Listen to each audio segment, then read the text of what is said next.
नमस्कार मित्रांनो, आजच्या नवीन व्हिडिओमध्ये आपलं स्वागत। मित्रांनो, आज आपण नवीन विषयावरती हा व्हिडिओ बनवत आहोत आणि या व्हिडिओचं टायटल असं आहे की चिरे बांधकामावरती पाणी कधी किती दिवस मारावं व कशा प्रकारे क्युरिंग करावं।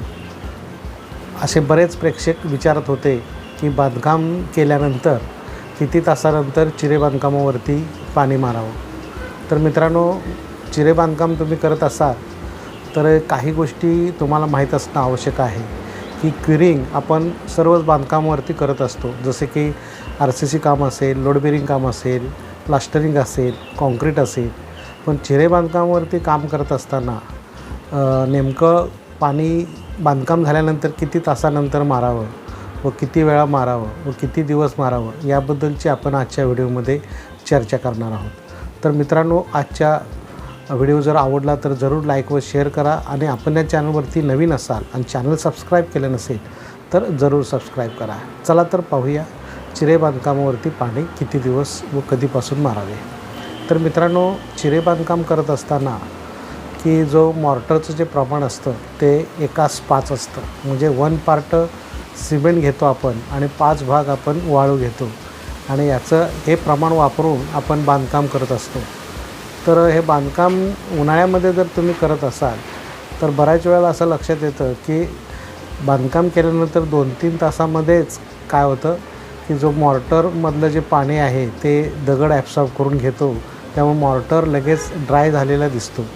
की त्यामुळं उन्हाळ्यामध्ये जर तुम्ही काम करत असाल तर बांधकामावरती तुम्ही बांधकाम झाल्यानंतर 4-5 तासानंतर फवारा तुम्ही त्याच्यावरती मारू शकता। मोठ्या प्रमाणात प्रेशरनं पाणी न मारता पहिल्या 5 तासामध्ये तुम्ही फवारा करून, म्हणजे जेणेकरून फक्त जॉईंट भिजतील, जॉईंटवरती सिमेंट मॉर्टरवरती पाणी व्यवस्थितपणे बसेल याची काळजी घ्या। किंवा एखादा जे गोंती असतात त्या गोंती भिजवूनसुद्धा त्याच्यावरती तुम्ही ठेवू शकता बांधकामावरती। मात्र तुम्ही फवारलं एक 5 तासानंतर आणि दुसऱ्या दिवसापासून तुम्ही मिनिमम दिवसातून 3 वेळा चिऱ्यावरती पाणी मारलं पाहिजे। बऱ्याच वेळेला सांगतात काही प्रेक्षक की चिरे बांधकामावरती पाणी मारत असताना चिऱ्याचा कलर निघून जातो आहे किंवा माती निघून जाते, तर त्याच्यामुळं काय धोका भविष्यामध्ये होतो का?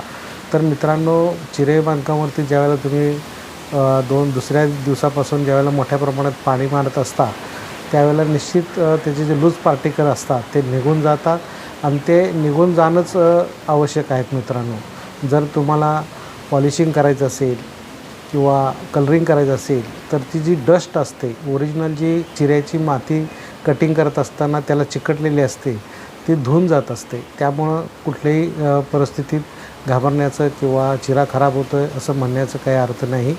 तर पाणी मारत असताना मोठ्या प्रमाणात तुम्हाला मारू शकता प्रेशरच्या सहाय्यानं। फक्त लगेच बांधकाम झाल्यानंतर 4-5 तासानंतर मात्र फवाराच्या दृष्टिकोन जसं स्प्रिंकलर असतात तशा पद्धतीने तुम्ही कारंजे टाईप त्याच्यावरती तुम्ही पाणी मारू शकता।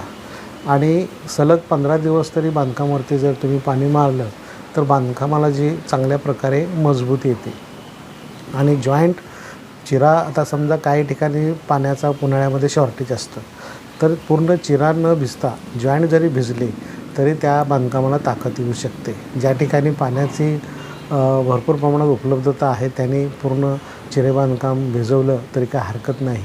तर अशा प्रकारे तुम्ही चिरे बांधकामावरती झाल्यानंतर 5 तासानंतर व नंतर दिवसातून 3 वेळा असं 15 दिवस जरी पाणी मारलं तर बांधकामाला चांगल्या प्रकारे मजबूती येते। तर मित्रांनो, तुम्हाला समजलं असेल आणि जर काय तुमचे बांधकामासंबंधी किंवा चिरे बांधकामाविषयी काही प्रश्न असतील तर जरूर कमेंट बॉक्समध्ये विचारा, आता आम्ही निश्चित तुमच्या प्रश्नांची उत्तर देण्याचा जरूर प्रयत्न करू। आणि हा व्हिडिओ आवडला तर जरूर लाईक व शेअर करा। आणि जर तुम्हाला बांधकामाचं 2D आणि 3D प्लॅनिंग करून हवं असेल तर वरती जो नंबर दिलेला आहे त्या नंबरवरती तुम्ही कॉन्टॅक्ट करा। आपण ऑनलाईन सेवा देतो आहे। जर तुम्हाला वास्तुशास्त्रानुसार 2D आणि 3D व्ह्यू काढून हवा असेल तर रिजनेबल रेटमध्ये आपण देतो आहे। तर तुम्ही त्यासाठी आमच्यावरती जो नंबर दिलेला आहे त्या नंबरवरती संपर्क करू शकता। तर आजच्या व्हिडिओमध्ये इतकंच। व्हिडिओ शेवटपर्यंत पाहिल्याबद्दल थँक्यू, धन्यवाद।